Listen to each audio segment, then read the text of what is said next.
வரலாற்றில் ஓர் ஏடு.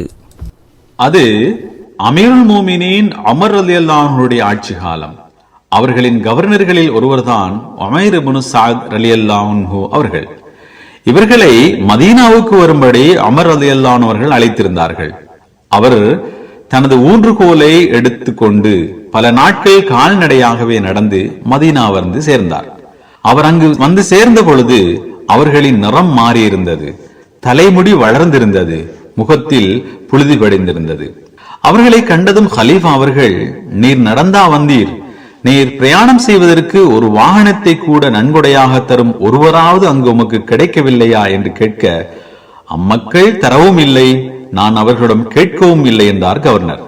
அவர்கள் மிக மோசமானவர்களாக இருப்பார்கள் போல் தெரிகிறதே என ஹலீஃபா அவர்கள் குறை கூறிய பொழுது, அவ்வாறல்ல, அவர்கள் சுபகு தொழுது வரும் நட்பழக்கம் உடையவர்களாக நான் பார்த்திருக்கிறேன் என்று கூறினார்கள் கவர்னராக இருந்த உமைர் ரலியல்லாஹு அன்ஹு அவர்கள். ஆதாரம் தபரானி.